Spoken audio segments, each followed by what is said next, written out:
Hi guys, welcome back to my YouTube channel that is Swapna's tutorial. So ನೀವೇನೋ ನನ್ನ ಚಾನಲ್ಗೆ subscribe ಆಗಿಲ್ಲ ಅಂದರೆ ಪ್ಲೀಸ್ ಸಬ್ಸ್ಕ್ರೈಬ್ ಆಗಿ, ವೀಡಿಯೋಸ್ ಲೈಕ್ ಮಾಡಿ, ಶೇರ್ ಮಾಡಿ, ಹಾಗೆ ಕಮೆಂಟ್ ಮಾಡಿ.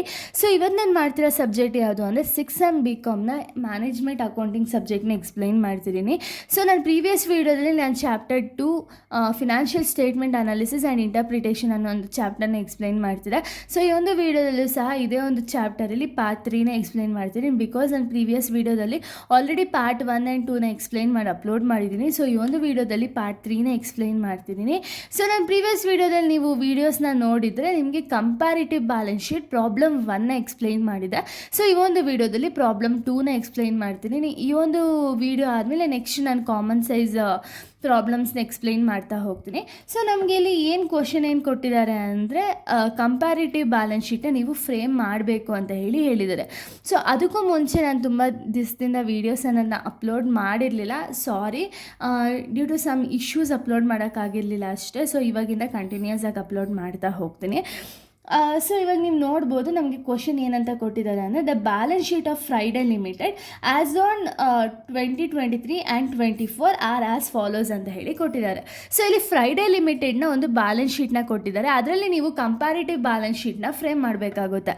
ಓಕೆನಾ? ಸೊ ಇಲ್ಲಿ ಫ್ರೈಡೆ ಲಿಮಿಟೆಡ್ ಬ್ಯಾಲೆನ್ಸ್ ಶೀಟ್ ಜೊತೆಗೆ ಇಲ್ಲಿ ಕಮೆಂಟ್ಸ್ ಅಂತ ಹೇಳಿ ಕೊಡ್ತಾರೆ, ಗಿವ್ ದಿ ಕಮೆಂಟ್ಸ್ ಅಂತ ಹೇಳಿ ಕೊಡ್ತಾರೆ. 12 ಮಾರ್ಕ್ಸ್ಗೆ ನಿಮಗೆ ಕೇಳದೇ ಇರಲಿ, ನೀವು ಕಮೆಂಟ್ಸ್ ಅಂತೂ ಕಂಪಲ್ಸರಿ ಬರೀಲೇಬೇಕಾಗುತ್ತೆ. ಬಿಕಾಸ್ ಕಮೆಂಟ್ಸ್ ಬರೆದ್ರೇ ನಿಮಗೆ ಅಲ್ಲಿ ಮಾರ್ಕ್ಸ್ ಅನ್ನೋದನ್ನ ಅಲೋಕೇಟ್ ಮಾಡ್ತಾರೆ. ಸೊ 4 ಮಾರ್ಕ್ಸ್ ಆಗಿರಲಿ 12 ಮಾರ್ಕ್ಸ್ ಆಗಿರಲಿ, ನಿಮಗೆ ಕಮೆಂಟ್ಸ್ ಗೊತ್ತೇ 4 ಮಾರ್ಕ್ಸ್ಗೂ ಬರೀರಿ, ಏನು ಇಶ್ಯೂ ಇಲ್ಲ, 12 ಮಾರ್ಕ್ಸ್ಗೂ ಬರೀರಿ, ಏನು ಇಶ್ಯೂ ಇಲ್ಲ. ಓಕೆನಾ? ಸೊ ಇಲ್ಲಿ ನಮಗೆ ಸಮ್ ಐಟಮ್ಸ್ನೆಲ್ಲ ಕೊಟ್ಟಿದ್ದಾರೆ. ಏನೇನು ಅಂದರೆ ಲ್ಯಾಬಿಲಿಟೀಸು ಮತ್ತು ಅಸೆಟ್ಸ್ ಅಮೌಂಟ್ ಎಲ್ಲ ಕೊಟ್ಟಿದ್ದಾರೆ. ಸೊ ಇಲ್ಲಿ ನಿಮಗೆ ಸಿಂಪಲಾಗಿ ನೀವು ಏನು ಮಾಡಬೇಕು ಅಂದರೆ ಲ್ಯಾಬಿಲಿಟೀಸು ಮತ್ತು ಅಸೆಟ್ಸ್ನ ಸಗ್ರಿಗೇಟ್ ಮಾಡ್ಕೋಬೇಕಾಗುತ್ತೆ. ಯಾವ ರೀತಿ ಸಗ್ರಿಗೇಟ್ ಮಾಡ್ಕೋಬೇಕು ಅಂದರೆ ಒಂದು ಬಂದುಬಿಟ್ಟು ಶೇರ್ ಹೋಲ್ಡರ್ಸ್ ಫಂಡು, ಇನ್ನೊಂದು ಬಂದುಬಿಟ್ಟು ನಾನ್ ಕರೆಂಟ್ ಲಯಬಿಲಿಟೀಸ್, ಇನ್ನೊಂದು ಕರೆಂಟ್ ಲಯಬಿಲಿಟೀಸ್. ಇದು ಲಯಬಿಲಿಟೀಸ್ ಅಂಡರಲ್ಲಿ ನಿಮಗೆ ಈ ಥರ 3 ಟೈಪ್ಸಾಗಿ ನಾವು ಡಿವೈಡ್ ಮಾಡ್ಕೋಬೇಕಾಗುತ್ತೆ. ಸೊ ಇದು ಶಾರ್ಟ್ ಟರ್ಮ್ ಫಂಡ್ ಅಥವಾ ಶಾರ್ಟ್ ಟರ್ಮ್ ಫಂಡ್ ಅಂದರೆ ಏನು ಅಂದರೆ, ಅಥವಾ ಶೇರ್ ಹೋಲ್ಡರ್ಸ್ ಫಂಡ್ ಅಂದರೆ ಏನು ಅಂದರೆ, ಸೊ ಇಲ್ಲಿರುವಂಥ ಒಂದು ಈಕ್ವಿಟಿ ಶೇರ್ಸ್ ಆಗಿರ್ಬೋದು, ಪ್ರಿಫರೆನ್ಸ್ ಶೇರ್ಸ್ ಆಗಿರ್ಬೋದು, P&L ಅಕೌಂಟ್ ಆಗಿರ್ಬೋದು, ಅಥವಾ ಜನರಲ್ ರಿಸರ್ವ್ಸ್ ಆಗಿರ್ಬೋದು, ಇಷ್ಟ ಐಟಮ್ ಇದು ಶೇರ್ ಹೋಲ್ಡರ್ಸ್ ಫಂಡಲ್ಲಿ ಬರುತ್ತೆ. ಸೊ 4 ಐಟಮ್ ನಿಮಗೆ ಬರೋದು. ಆ 4 ಐಟಮ್ನ ಆ್ಯಸ್ ಇಟ್ ಈಸ್ ಬರ್ಕೊಂಡು ನಾವು ಕ್ಯಾಲ್ಕುಲೇಟ್ ಮಾಡಿ ಟೋಟಲ್ ಮಾಡಬೇಕಾಗುತ್ತೆ. ಸೊ ಇಲ್ಲಿ ಶೇರ್ ಹೋಲ್ಡರ್ಸ್ ಫಂಡ್ ಮುಗ್ದೋಗುತ್ತೆ. ಸೆಕೆಂಡ್ ನೀವೇನು ಮಾಡಬೇಕು ಅಂದರೆ ನಾನ್ ಕರೆಂಟ್ ಲಯಬಿಲಿಟೀಸ್ ಅಂದರೆ ಲಾಂಗ್ ಟರ್ಮ್ ಯಾವುದಾದ್ರು ಇದೆಯಾ ಅಂತ ಹೇಳಿ ನೋಡ್ಕೋಬೇಕಾಗುತ್ತೆ. ಈಗ ಲಾಂಗ್ ಟರ್ಮ್ ಡಿಬೆಂಚರ್ ಆಗಿರ್ಬೋದು, ಲಾಂಗ್ ಟರ್ಮ್ ಲೋನ್ ಆಗಿರ್ಬೋದು, ಮಾರ್ಟ್ಗೇಜ್ ಲೋನ್ ಆಗಿರ್ಬೋದು, ಇದೆಲ್ಲ ಏನಾಗುತ್ತೆ ಅಂದರೆ ನಾನ್ ಕರೆಂಟ್ ಲಯಬಿಲಿಟೀಸ್ ಅಂಡರಲ್ಲಿ ಬರುತ್ತೆ. ಸೊ ಇಷ್ಟನ್ನು ಆ್ಯಡ್ ಮಾಡ್ತೀರಾ, ಮತ್ತೆ ಟೋಟಲ್ ಮಾಡ್ತೀರಾ. ಓಕೆನಾ? ಅದಾದಮೇಲೆ ನೆಕ್ಸ್ಟು ಕರೆಂಟ್ ಲಯಬಿಲಿಟೀಸ್ಗೆ ಹೋಗ್ತೀರಾ. ಕರೆಂಟ್ ಲಯಬಿಲಿಟೀಸ್ ನಿಮ್ಮ ಕ್ವಶನಲ್ಲಿ ಏನೇನೆಲ್ಲ ಇದೆಯೋ ಅಂದರೆ short duration, less than 1 year ಅಂತಲೇ ಹೇಳ್ಬೋದು. ಸೊ ಅಂಥದನ್ನೆಲ್ಲ ಬರ್ಕೊಂಡು ಮತ್ತೆ ಅದನ್ನು ಆ್ಯಡ್ ಮಾಡ್ತೀರಾ. ಆ್ಯಡ್ ಮಾಡಿದ್ರೆ ನಿಮಗೊಂದು ಟೋಟಲ್ ಬರುತ್ತೆ. ಇದಾದಮೇಲೆ ನೀವೇನು ಮಾಡಬೇಕು ಅಂದರೆ A+B+C ಅಂದರೆ ಇವಾಗ ನಾನು ಏನು ಎ ಅಂತ ಕನ್ಸಿಡರ್ ಮಾಡ್ಕೊಂಡಿದ್ದೀನಿ ಅಂದರೆ ಶೇರ್ ಹೋಲ್ಡರ್ಸ್ ಫಂಡ್ನ ಎ ಅಂತ ಕನ್ಸಿಡರ್ ಮಾಡಿದ್ದೀನಿ, ನಾನ್ ಕರೆಂಟ್ ಲಯಬಿಲಿಟೀಸ್ನ ಬಿ ಅಂತ ಕನ್ಸಿಡರ್ ಮಾಡಿದ್ದೀನಿ, ಆ್ಯಂಡ್ ಕರೆಂಟ್ ಲಯಬಿಲಿಟೀಸ್ನ ಸಿ ಅಂತ ಹೇಳಿ ಕನ್ಸಿಡರ್ ಮಾಡಿದ್ದೀನಿ. ಸೊ ಇವಾಗ ಎ ಟೋಟಲ್ ಆನ್ಸರ್ ಏನು ಸಿಕ್ಕಿದೆ ಅದು plus B total answer plus C total answer ಇಷ್ಟನ್ನು ಆ್ಯಡ್ ಮಾಡಿ ಮತ್ತೆ ಅದೇ ಥರ ಕ್ಯಾಲ್ಕುಲೇಟ್ ಮಾಡಿದ್ರೆ ನಿಮಗೆ ಲಯಬಿಲಿಟೀಸ್ ಮುಗಿತಾ ಹೋಗುತ್ತೆ. ನೆಕ್ಸ್ಟ್ ಅಸೆಟ್ ಸೈಡು ಹಾಗೆ ಮಾಡಬೇಕಾಗುತ್ತೆ. ಅಸೆಟ್ ಸೈಡು ನಮಗೆ ಶೇರ್ ಹೋಲ್ಡರ್ಸ್ ಫಂಡ್ ಬರೋಲ್ಲ, ಫಿಕ್ಸ್ಡ್ ಅಸೆಟ್ಸ್ ಬರುತ್ತೆ. ಅಂದರೆ ಫಿಕ್ಸ್ಡ್ ಅಸೆಟ್ಸ್ ಬಂದುಬಿಟ್ಟು ಲ್ಯಾಂಡ್ ಆ್ಯಂಡ್ ಬಿಲ್ಡಿಂಗ್ ಆಗಿರ್ಬೋದು, ಪ್ಲಾಂಟ್ ಆಗಿರ್ಬೋದು, ಅಂದರೆ ಅದು ಫಿಕ್ಸ್ಡ್ ಆಗಿರುತ್ತೆ. ಮೋರ್ ದೆನ್ 10 years ನಾವು ಯೂಸ್ ಮಾಡ್ತೀವಿ. ಇದನ್ನು ಒಂದು ಸತಿ ತೊಗೊಳ್ತೀವಿ ಹೊರತು ಪ್ರತಿ ಸತಿ ತೊಗೊಳ್ತಾ ಹೋಗೋಲ್ಲ. ಅಂಥದ್ದನ್ನೆಲ್ಲ ನಾವು ಫಿಕ್ಸ್ಡ್ ಅಸೆಟ್ಸ್ ಅಂತೀವಿ. ಅದರ ಹೆಡ್ಡಿಂಗಲ್ಲಿ ಬರಿತಾ ಹೋಗ್ತೀವಿ, ಮತ್ತು ಅದನ್ನು ಟೋಟಲ್ ಮಾಡ್ತೀವಿ. ಇನ್ನು ನೆಕ್ಸ್ಟ್ ಬಂದುಬಿಟ್ಟು ನಾನ್ ಕರೆಂಟ್ ಅಸೆಟ್ಸ್ ಅಂತಲೇ ಹೇಳ್ಬೋದು, ಅಥವಾ ಇನ್ವೆಸ್ಟ್ಮೆಂಟ್ಸ್ ಅಂತ ಏನಾದ್ರು ಇದ್ದರೆ ಅದನ್ನು ಸಪ್ರೇಟಾಗಿ ಹೆಡ್ಡಿಂಗ್ ಅಂತಲೇ ಹಾಕ್ಕೊಂಡು ಮಾಡ್ಬೋದು, ಏನು ಇಶ್ಯೂ ಇಲ್ಲ. ಓಕೆನಾ? ಅದನ್ನು ಬರೆದು ಅದನ್ನು ಟೋಟಲ್ ಮಾಡ್ತೀವಿ. ಆಮೇಲೆ ಕರೆಂಟ್ ಅಸೆಟ್ಸ್ನ ಬರೆದು ಕರೆಂಟ್ ಅಸೆಟ್ಸ್ನ ಸಹ ನೀವು ಟೋಟಲ್ ಮಾಡಿ ಮತ್ತೆ A+B+Cನ ಹಾಕಿದ್ರೆ ಸೇಮ್ ನಿಮಗೆ ಲಯಬಿಲಿಟೀಸಲ್ಲಿ ಏನು ಆನ್ಸರ್ ಬಂದಿರುತ್ತೋ ಅದೇ ಅಸೆಟ್ ಸೈಡು ಆನ್ಸರ್ ಬಂದಿರಬೇಕು. ಆವಾಗ ನಮ್ಮ ಬ್ಯಾಲೆನ್ಸ್ ಶೀಟ್ ಅನ್ನೋದು ಸರಿ ಇದೆ ಅಂತ ಹೇಳಿ ನಮಗೆ ಗೊತ್ತಾಗುತ್ತೆ. ಓಕೆನಾ? ಸೊ ಇದಾಗಿದ ತಕ್ಷಣ ಕಮೆಂಟ್ಸ್ ಅನ್ನೋದನ್ನ ಬರಿತಾ ಹೋಗಬೇಕಾಗುತ್ತೆ. ಫಸ್ಟ್ ಇವಾಗ ನಾವು ಇಲ್ಲೇ ಸಗ್ರಿಗೇಟ್ ಮಾಡ್ಕೊಬಿಡೋಣ. ಓಕೆನಾ? ನಮಗೆ ಈಸಿ ಆಗುತ್ತೆ. ಸೊ ಅದಕ್ಕೆ ಇಲ್ಲೇ ಸಗ್ರಿಗೇಟ್ ಮಾಡ್ಕೊಳ್ತೀನಿ. ಸೊ ನಾನು ಆಗಲೇ ಹೇಳ್ದಂಗೆ ಪ್ರಿಫರೆನ್ಸ್ ಶೇರ್ ಕ್ಯಾಪಿಟಲ್ ಆಗಿರ್ಬೋದು, ಈಕ್ವಿಟಿ ಶೇರ್ ಕ್ಯಾಪಿಟಲ್ ಆಗಿರ್ಬೋದು, ಅಥವಾ P&L ಅಕೌಂಟ್ ಆಗಿರ್ಬೋದು, ಇಷ್ಟು ಕೂಡ ಶೇರ್ ಹೋಲ್ಡರ್ಸ್ ಫಂಡಿಗೆ ಬರುತ್ತೆ. ಇದಾದಮೇಲೆ ಲಾಂಗ್ ಟರ್ಮ್ ಲೋನ್ ಅಂದರೆ ಏನು, ನಾನ್ ಕರೆಂಟ್ ಲಯಬಿಲಿಟೀಸ್ ಅಂತ ಹೇಳಿ ನಾವು ಟ್ರೀಟ್ ಮಾಡ್ತೀವಿ. ಇನ್ನು ನೆಕ್ಸ್ಟ್ ಬಿಲ್ಸ್ ಪೇಯಬಲ್ ಆಗಿರ್ಬೋದು, ಸನ್ರಿ ಕ್ರೆಡಿಟರ್ಸ್ ಆಗಿರ್ಬೋದು, ಔಟ್ಸ್ಟ್ಯಾಂಡಿಂಗ್ ಎಕ್ಸ್ಪೆನ್ಸಸ್ ಆಗಿರ್ಬೋದು, ಪ್ರಪೋಸ್ ಡಿವಿಡೆಂಟ್ ಆಗಿರ್ಬೋದು, ಇದೆಲ್ಲ ಶಾರ್ಟ್ ಟರ್ಮು. ಸೊ ಅದಕ್ಕೆ ಕರೆಂಟ್ ಲಯಬಿಲಿಟೀಸ್ ಅಂತ ಹೇಳಿ ಟ್ರೀಟ್ ಮಾಡಬೇಕಾಗುತ್ತೆ. ನೆಕ್ಸ್ಟ್ ಇನ್ನು ಅಸೆಟ್ ಸೈಡ್ ಬಂದರೆ ಫಿಕ್ಸ್ಡ್ ಅಸೆಟ್ಸ್ ಬಂದುಬಿಟ್ಟು land and building, plant and machinery, vehicles, ಈ ಮೂರು ಕೂಡ ಫಿಕ್ಸ್ಡ್ ಅಸೆಟ್ಸ್. ಅಂದರೆ ಈ ಮೂರನ್ನು ಕೂಡ ನಾವು ದಿವಸ ಪರ್ಚೇಸ್ ಮಾಡೋಕ್ಕಾಗಲ್ವಲ್ಲ, ಸೊ ಅದಕ್ಕೆ ಅದನ್ನು ಫಿಕ್ಸ್ಡ್ ಅಸೆಟ್ಸ್ ಕಾಲಮಲ್ಲಿ ಬರಿತೀವಿ. ಇನ್ನು ನಮಗೆ ಇನ್ವೆಸ್ಟ್ಮೆಂಟ್ ಯಾವುದು ಕೊಟ್ಟಿಲ್ಲ, ಇನ್ವೆಸ್ಟ್ಮೆಂಟ್ ಅಂತಲೇ ಹೇಳಿ ಕೊಡ್ತಾರೆ, ಅದು ಯಾವುದು ಕೊಟ್ಟಿಲ್ಲ ಅನ್ನೋ ರೀಸನ್ಗೆ ನಾನ್ ಕರೆಂಟ್ ಲಯಬಿಲಿಟೀಸ್ ಅಂತ ಹಾಕಿ ನಿಲ್ ಅಂತ ಹಾಕ್ಕೋಬೋದು, ಏನು ಇಶ್ಯೂ ಇಲ್ಲ. ಇಲ್ಲ ಬರೀಲಿಲ್ಲ ಅಂದರೂ ಏನು ಇಶ್ಯೂ ಇಲ್ಲ, ಓಕೆನಾ. ನೆಕ್ಸ್ಟ್ ಬಂದು stocks, book debts, prepaid expenses, cash at bank, ಇಷ್ಟು ಕೂಡ ಕರೆಂಟ್ ಅಸೆಟ್ಸ್ ಅಂತ ಹೇಳಿ ಕನ್ಸಿಡರ್ ಮಾಡಬೇಕಾಗುತ್ತೆ. ಇಷ್ಟೂ ಆ್ಯಸ್ ಇಟ್ ಈಸ್ ಬರ್ಕೋಬೇಕಾಗುತ್ತೆ. ಸೊ ಇವಾಗ ನಾವು ಪ್ರಾಬ್ಲಮ್ನ ಸ್ಟಾರ್ಟ್ ಮಾಡೋದಾದರೆ ನಮಗೆ ಬಂದುಬಿಟ್ಟು 5 ಕಾಲಮ್ಸ್ನ ಹಾಕೋಬೇಕಾಗುತ್ತೆ. First particulars 2023-24, increase or decrease in rupees, increase or decrease in percentage, ಇಷ್ಟು ಹಾಕೋಬೇಕಾಗುತ್ತೆ, ಓಕೆನಾ. ಇಲ್ಲಿ ನಾನು 2023ನ ಎ ಅಂತ ಹೇಳಿ ಕನ್ಸಿಡರ್ ಮಾಡ್ತೀನಿ, 2024ನ ಬಿ ಅಂತ ಹೇಳಿ ಕನ್ಸಿಡರ್ ಮಾಡ್ತೀನಿ. Next increase or decrease in ರುಪೀಸ್ನ ಸಿ ಅಂತ ಹೇಳಿ ಕನ್ಸಿಡರ್ ಮಾಡ್ತೀನಿ. And increase in decrease in ಪರ್ಸೆಂಟೇಜ್ನ ನಾನು ಡಿ ಅಂತ ಹೇಳಿ ಕನ್ಸಿಡರ್ ಮಾಡ್ತೀನಿ, ಓಕೆನಾ. ಇವಾಗ ಫಸ್ಟ್ ನಾವು ಏನು ಮಾಡಬೇಕು ಅಂದರೆ ಲಯಬಿಲಿಟೀಸಿಂದ ನಾವು ಸ್ಟಾರ್ಟ್ ಮಾಡ್ತಾ ಹೋಗೋಣ. ಫಸ್ಟ್ ನೀವು ಲಯಬಿಲಿಟೀಸ್ ಅಂತ ಆ್ಯಸ್ ಇಟ್ ಈಸ್ ಬರೆದು ಅದರಲ್ಲಿ ಫಸ್ಟ್ ಹೆಡ್ಡಿಂಗ್ ಬಂದು shareholders fund. Shareholders ಫಂಡಲ್ಲಿ ನೀವು ಯಾವಾಗಲೂ ಈಕ್ವಿಟಿ ಶೇರ್ ಕ್ಯಾಪಿಟಲ್ನೇ ಫಸ್ಟ್ ತೊಗೋಬೇಕು, ಅದಾದಮೇಲೆ ಪ್ರಿಫರೆನ್ಸ್ ಶೇರ್ ಕ್ಯಾಪಿಟಲ್ನ ನೀವು ತೊಗೋಬೇಕಾಗುತ್ತೆ, ಓಕೆನಾ. ಸೊ ಇಲ್ಲಿ ನೋಡಿ ನಿಮಗೆ ಈಕ್ವಿಟಿ ಶೇರ್ ಕ್ಯಾಪಿಟಲ್ ಅಮೌಂಟ್ ಎಷ್ಟು ಕೊಟ್ಟಿದ್ದಾರೆ, 1,50,000, 4 lakh ಆ್ಯಸ್ ಇಟ್ ಈಸ್ ಬರ್ಕೊಳ್ತೀರಾ. ಇದಾದಮೇಲೆ ಸಿನ ಯಾವ ಥರ ಕ್ಯಾಲ್ಕುಲೇಟ್ ಮಾಡೋದು ಅಂದರೆ ಇವಾಗ ಬಿ ಮೈನಸ್ ಎ ಮಾಡಿದ್ರೆ ನಮಗೆ ಸಿ ಸಿಗುತ್ತೆ. ಸೊ ಬಿ ಯಾವುದು 2024 - 23 ಮಾಡಿದ್ರೆ ನಮಗೆ ಸಿ ಆನ್ಸರ್ ಎಷ್ಟು ಅಂತ ಹೇಳಿ ಸಿಗುತ್ತೆ. ಸೊ ಇವಾಗ ನಾವು ನೋಡೋದಾದರೆ ಸಿ ಆನ್ಸರ್ನ ಯಾವ ಥರ ಕ್ಯಾಲ್ಕುಲೇಟ್ ಮಾಡೋದು ಅಂದರೆ ಸೊ ನೀವು ನೋಡ್ಬೋದು 2024 ಅಮೌಂಟ್ ಎಷ್ಟಿದೆ, 4 lakh ಮೈನಸ್ 1,50,000 ಮಾಡಿದಾಗ ನಮಗೆ ಸಿ ಆನ್ಸರ್ ಎಷ್ಟು ಅಂತ ಹೇಳಿ ಸಿಗುತ್ತೆ. ಸೊ ನಿಮಗೆ ಬಂದಿರೋದೆಷ್ಟು 2,50,000, ಆ್ಯಸ್ ಇಟ್ ಈಸ್ 2,50,000ನ ಹಾಕೋಬೇಕಾಗುತ್ತೆ. ಇನ್ನು ಡಿನ ಯಾವ ರೀತಿ ಕ್ಯಾಲ್ಕುಲೇಟ್ ಮಾಡೋದು ಅಂದರೆ ನಮ್ಗೆ ಇವಾಗ ಸಿ ಆನ್ಸರ್ ಏನು ಸಿಕ್ಕಿದೆಯೋ C answer divided by A into 100 ಮಾಡಿದಾಗ ನಮಗೆ ಡಿ ಆನ್ಸರ್ ಎಷ್ಟು ಅಂತ ಹೇಳಿ ಸಿಗುತ್ತೆ. ಈಗ ಸಿ ಆನ್ಸರ್ ಎಷ್ಟು ಬಂದಿದೆ ನಮಗೆ 2,50,000 ಡಿವೈಡೆಡ್ ಬೈ ಎ ಅಮೌಂಟ್ ಎಷ್ಟಿದೆ 1,50,000 ಇಂಟು 100 ಮಾಡಿದಾಗ ನಿಮಗೆ ಡಿ ಆನ್ಸರ್ ಎಷ್ಟು ಅಂತ ಹೇಳಿ ಸಿಗುತ್ತೆ. 1,50,000 ಇಂಟು 100 ಮಾಡಿದಾಗ ನಮಗೆ ಸಿ ಆನ್ಸರ್ ಎಷ್ಟು ಅಂತ ಹೇಳಿ ಸಿಗುತ್ತೆ. ನೋಡಿ 166.66% ಅಂತ ಹೇಳಿ ನಾವು ಕನ್ಸಿಡರ್ ಮಾಡ್ಕೊಳ್ತೀವಿ, ಓಕೆನಾ. ಇದೇ ರೀತಿ ನೆಕ್ಸ್ಟನ್ನು ಆ್ಯಸ್ ಇಟ್ ಈಸ್ ಬರೀಬೇಕಾಗುತ್ತೆ. ನೆಕ್ಸ್ಟ್ ಬಂದುಬಿಟ್ಟು preference share capital. Preference share capital amount ಎಷ್ಟಿದೆ 1,20,000, 1,80,000 ಆ್ಯಸ್ ಇಟ್ ಈಸ್ ಬರೀತೀರಾ. ಈಗ ಸಿ ಬಂದುಬಿಟ್ಟು ಬಿ ಮೈನಸ್ ಎ ಮಾಡಬೇಕಾಗುತ್ತೆ, ಅಂದರೆ 1,80,000 ಮೈನಸ್ 1,20,000 ಮಾಡಿದಾಗ ನಮಗೆ ಸಿ ವ್ಯಾಲ್ಯೂ ಎಷ್ಟು ಅಂತ ಹೇಳಿ ಸಿಗುತ್ತೆ. ಸಿ ವ್ಯಾಲ್ಯೂ ಬಂದು 60,000 ಡಿವೈಡೆಡ್ ಬೈ ಎ ಎಷ್ಟಿದೆ 1,20,000 ಇಂಟು 100 ಮಾಡಿದ್ರೆ ನಮಗೆ ಡಿ ಆನ್ಸರ್ ಎಷ್ಟು ಅಂತ ಹೇಳಿ ಸಿಗುತ್ತೆ, ಓಕೆನಾ. ಇಷ್ಟೇ ಸಮ್ಮು. ಇದೇ ರೀತಿ ನೀವೆಲ್ಲಾನು ಫಾಲೋ ಅಪ್ ಮಾಡ್ತಾ ಹೋಗಬೇಕಾಗುತ್ತೆ. ನೆಕ್ಸ್ಟ್ ನಮಗಿರೋದು ಯಾವುದು P&L ಅಕೌಂಟ್. P&L ಅಕೌಂಟ್ನು ಆ್ಯಸ್ ಇಟ್ ಈಸ್ ಅಮೌಂಟ್ನ ಹಾಕ್ತೀರಾ. ಎರಡು ಕಡೆನೂ ಅಮೌಂಟ್ ಹಾಕಿದ ತಕ್ಷಣ C minus D B minus A ಮಾಡ್ತೀರಾ, ಅಂದರೆ 18,000 ಮೈನಸ್ 14,000 ಮಾಡಿದಾಗ ನಿಮಗೆ 4,000 ಬರುತ್ತೆ. 4,000 ಡಿವೈಡೆಡ್ ಬೈ 14,000 ಇಂಟು 100 ಮಾಡಿದಾಗ ಡಿ ವ್ಯಾಲ್ಯೂ ಸಿಗುತ್ತೆ. ಸೊ ನಿಮ್ಗೆ ಅದಕ್ಕೆ ನಾನು ಹೇಳಿದ್ದು ಒಂದು ಸತಿ ಎ ಬಿ ಸಿ ಡಿ ಅಂತ ಹೇಳಿ 4 ಕಾಲಮ್ನು ಹಾಕೊಳ್ಳಿ, ಬಿಕಾಸ್ ಅವಾಗ ನೀವು ಕನ್ಫ್ಯೂಸ್ ಆಗಲ್ಲ, ಎ ಯಾವುದು ಬಿ ಯಾವುದು ಅಂತ ಹೇಳಿ ಗೊತ್ತಾಗುತ್ತೆ. ಫಾರ್ಮುಲಾ ಬಂದು ಸಿನ ಯಾವ ರೀತಿ ಕಂಡುಹಿಡಿಯೋದು ಅಂದರೆ ಬಿ ಮೈನಸ್ ಎ ಮಾಡಿದ್ರೆ ಸಿ ಸಿಗುತ್ತೆ, ಡಿ ಬಂದುಬಿಟ್ಟು C divided by A into 100 ಮಾಡಿದಾಗ ನಮಗೆ ಡಿ ಎಷ್ಟು ಅಂತ ಹೇಳಿ ಸಿಗುತ್ತೆ. ಸೊ ಇವಾಗ ನಮಗೆ ಶೇರ್ ಹೋಲ್ಡರ್ಸ್ ಫಂಡಲ್ಲಿ 4 ಐಟಮ್ ಇರಬೇಕು ಅಂತ ಹೇಳಿದೆ.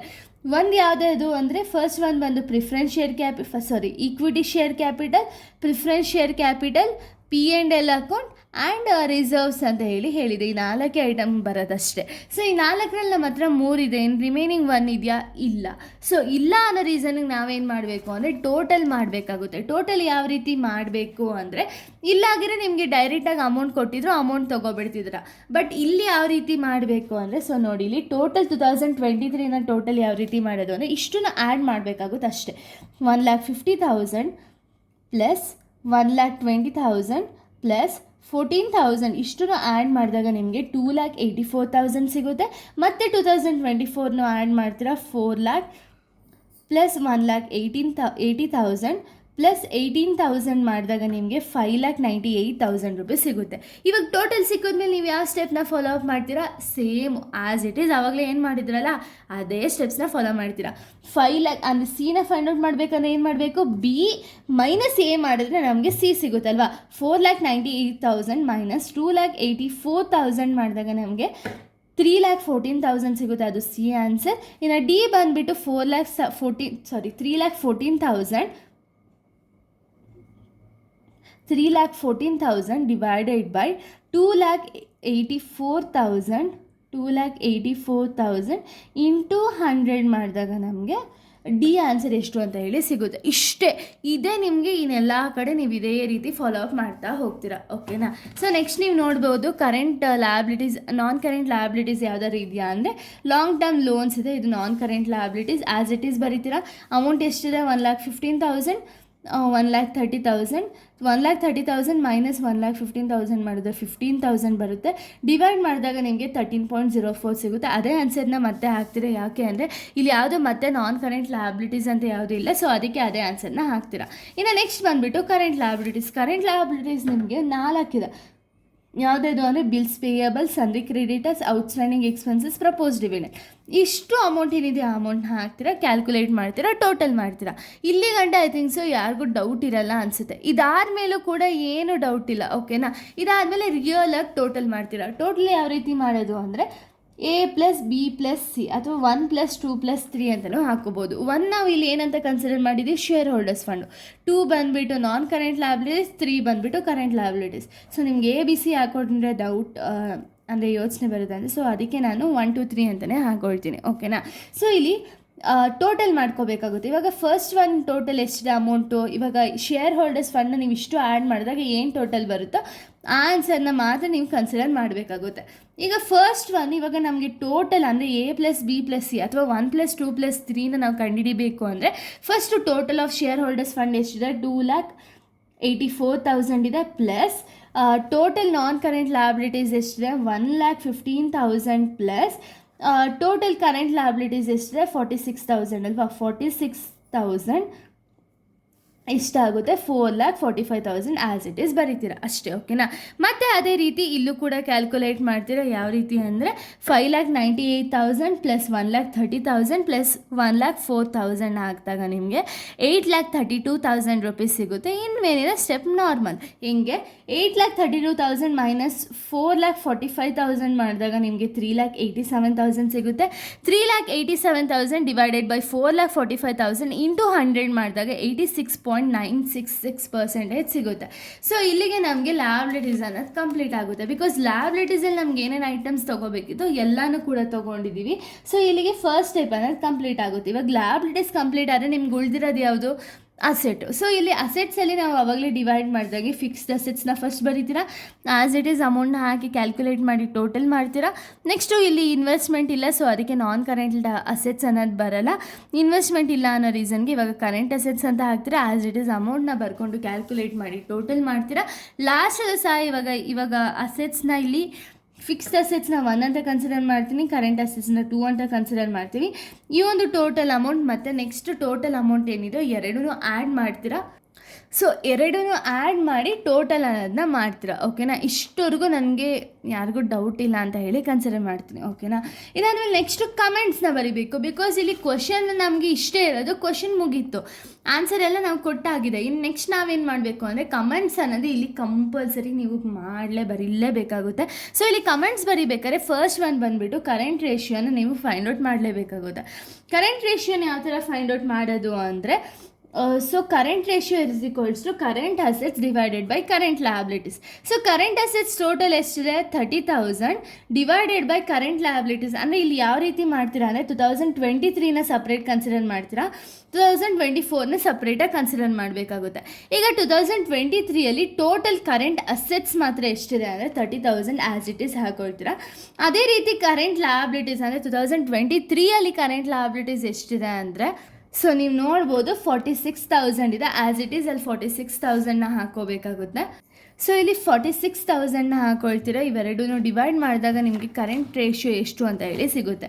ಸೊ ನೋಡಿ 30,000 ಡಿವೈಡೆಡ್ ಬೈ 46,000 ಮಾಡಿದಾಗ ನಿಮಗೆ ಕರೆಂಟ್ ರೇಷಿಯೋ ಬಂದು 0.65 ಬರುತ್ತೆ. ಸೊ 0.65 ಬಂದು 2023ಗೆ 24ಗೂ ಆಸ್ ಇಟ್ ಈಸ್ ಕ್ಯಾಲ್ಕುಲೇಟ್ ಮಾಡ್ತೀರಾ. 69,000 ಟೋಟಲ್ ಕರೆಂಟ್ ಲಯಬಿಲಿಟೀಸ್ ಎಷ್ಟಿದೆ, 69,000 ಡಿವೈಡೆಡ್ ಬೈ ಕರೆಂಟ್ ಅಸೆಟ್ಸ್ ಎಷ್ಟಿದೆ ಅಂದರೆ 69,000 ಡಿವೈಡೆಡ್ ಬೈ ಕರೆಂಟ್ ಲಯಬಿಲಿಟೀಸ್ ಬಂದು 1,04,000. ಇವೆರಡನ್ನು ಡಿವೈಡ್ ಮಾಡಿದಾಗ 0.663 ಬರುತ್ತೆ. ಬಟ್ ನಮ್ಗೆ ಎಷ್ಟು ಬರಬೇಕು ಅಂದರೆ 2:1 ರೇಷಿಯೋದಲ್ಲಿ ಅಮೌಂಟ್ ಅನ್ನೋದನ್ನ ಬರಬೇಕು. ಬಟ್ ನಮಗಿಲ್ಲಿ 2 ರೇಷಿಯೋದಲ್ಲಿ ಅಮೌಂಟೇ ಬಂದಿಲ್ಲ ಅನ್ನೋ ರೀಸನ್ಗೆ ನಾವೇನು ಮಾಡಬೇಕು ಅಂದರೆ ಇಲ್ಲಿ ಕಂಪನಿ ಬಂದುಬಿಟ್ಟು ಪೂರ್ ಪರ್ಫಾರ್ಮೆನ್ಸ್ನ ಕೊಡ್ತಿದೆ ಅಂತ ಹೇಳಿ ಬರಿಬೇಕಾಗುತ್ತೆ.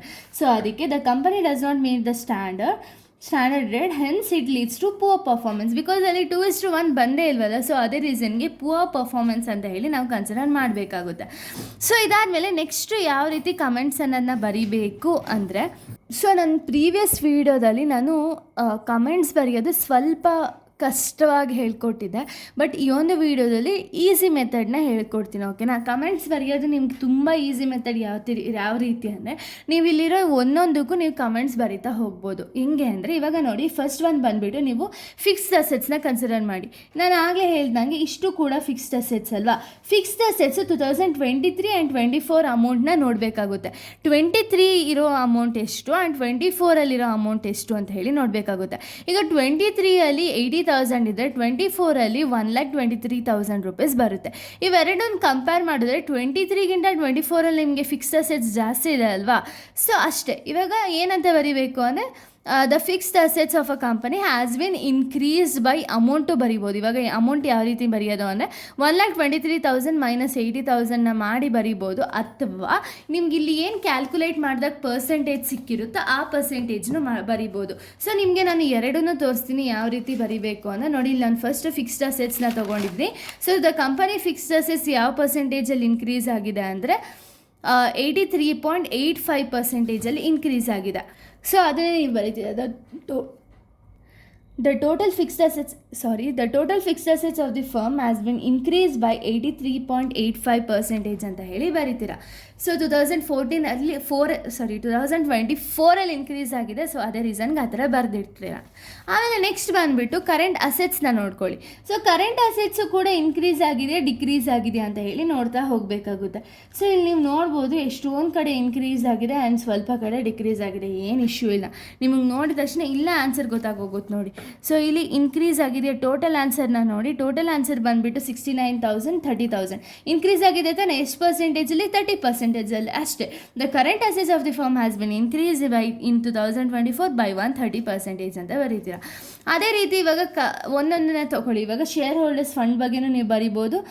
ಇನ್ಕ್ರೀಸ್ ಆಗಿದೆ, ಡಿಕ್ರೀಸ್ ಆಗಿದೆ ಅಂತ ಹೇಳಿ ಬರಿಬೋದು. ಅಥವಾ ನಾನ್ ಕರೆಂಟ್ ಲಯಬಿಲಿಟೀಸ್ ಅಥವಾ ಕರೆಂಟ್ ಲಯಬಿಲಿಟೀಸ್, ಈ ಥರ ಒಂದೊಂದಕ್ಕೂ ನೀವು ಈ ಥರ ಬರೆಯಲ್ಲ ಅಂದರೆ ಒಂದೊಂದು ಸಪ್ರೇಟಾಗೂ ಸಹ ಬರಿಬೋದು. ಏನು ಇಶ್ಯೂ ಇಲ್ಲ. ಸಪ್ರೇಟ್ ಅಂದರೆ ಇವಾಗ ಲ್ಯಾಂಡ್ ಆ್ಯಂಡ್ ಬಿಲ್ಡಿಂಗ್ಗೆ ತೊಗೊಳ್ಳಿ, ಇನ್ಕ್ರೀಸ್ ಆಗಿದೆ, ಡಿಕ್ರೀಸ್ ಆಗಿದೆ ಬರೀರಿ ಅಷ್ಟೇ. ಓಕೆನಾ? ಇದನ್ನು ಕಮೆಂಟ್ಸ್ ಬರ್ದಿಕ್ತೀವಿ. ಸೊ ಕಮೆಂಟ್ಸ್ ಆದಮೇಲೆ ಲಾಸ್ಟಲ್ಲಿ ಕನ್ಕ್ಲೂಷನ್ ಕೊಡಬೇಕಾಗುತ್ತೆ. Over all performance of the company is satisfactory. ಇಷ್ಟು ಬರೆದ್ರೆ ನಿಮಗೆ 12 ಮಾರ್ಕ್ಸು ಆರಾಮ್ಸೆ ಸಿಗುತ್ತೆ. ಇದು ತುಂಬ ಈಸಿಯೆಸ್ಟ್ ಪ್ರಾಬ್ಲಮ್ಮು. ಸೊ ಯಾರು ಕೂಡ ಬಿಡಬೇಡಿ. ಇಟ್ಸ್ ಮೈ ಸಿನ್ಸಿಯರ್ ರಿಕ್ವೆಸ್ಟ್ ಆಗಿದೆ. ಬಿಕಾಸ್ ಈ ಒಂದು ಪ್ರಾಬ್ಲಮಿಂದನೇ ತುಂಬ ಜನ ಸ್ಕೋರ್ ಮಾಡ್ಬೋದು. ಸೊ ಅದೇ ರೀಸನ್ಗೆ ಸೊ ನಾನು ನೆಕ್ಸ್ಟ್ ವೀಡಿಯೋದಲ್ಲಿ ನಾನು ಕಾಮನ್ ಸೈಜ್ ಸ್ಟೇಟ್ಮೆಂಟ್ನ ಎಕ್ಸ್ಪ್ಲೇನ್ ಮಾಡ್ತೀನಿ. So thank you guys, thanks for watching.